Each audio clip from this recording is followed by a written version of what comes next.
very important because Byzantine studies is perhaps the one area of history that unites all the countries of southeastern Europe. They were all part of the Roman Empire, including Romania for a short period. They came within the cultural orbit of the Eastern Roman Empire, even when large parts of the Balkans were lost to the empire. Constantinople was always the cultural, religious, and civilizing center, if you like. And Byzantine studies, it's natural that they should have taken off in all the countries, especially the Christian countries of the Balkans.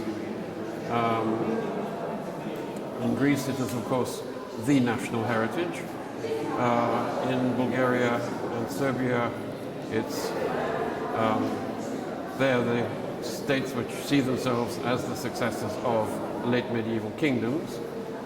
And Romania was, of course, the scene of Byzance après Byzance, as Nicolae Ioga called it, the Danubian principalities, where, of course, there was, from time to time, a strong Greek presence directly connected to Constantinople. So it's natural that all of these countries should have developed Byzantine studies in their own way, with a more or less national focus on their own history. The fact that I'd never been to one of the Congresses of Southeastern European Studies. It was secondly that I like Bucharest, I enjoy being in Bucharest.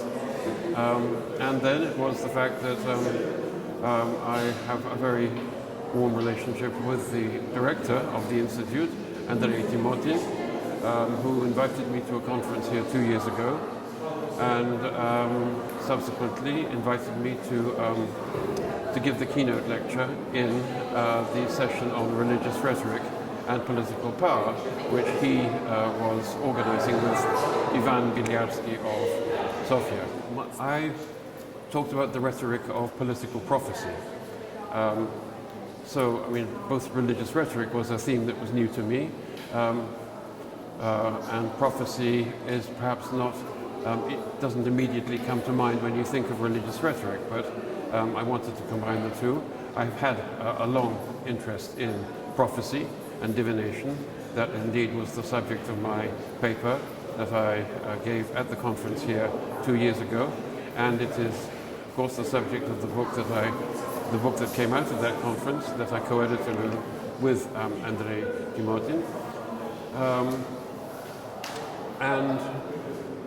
In this lecture here, I looked at the rhetoric of hagiography of saints' lives which celebrate holy men who were prophets, who made political prophecies, mainly about the accession to the throne or the death of rulers.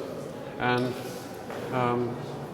I tried to present this as representing the Christian prophets of the Roman Empire, of the early Byzantine period, as fulfillments of the types of Old Testament prophets. So there was a conscious attempt to relate them to the prophets of the Old Testament, and thus to emphasize that prophets were still needed and still active in this late Roman world. While religion fulfills a psychological need that will always be with us, as Professor Kitramilidis stated in his keynote lecture yesterday. And beyond that, I mean, religion is an ineradicable part of our culture, specifically the Orthodox Church and the Orthodox tradition is a fundamental part of the culture and history of Southeastern Europe. Coming back to the Congress, the last question, I promise.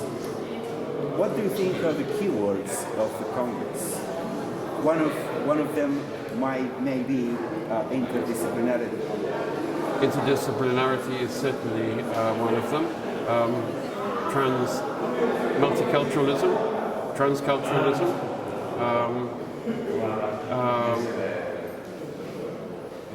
cosmopolitanism. I think of it in terms of different cultures and different nations.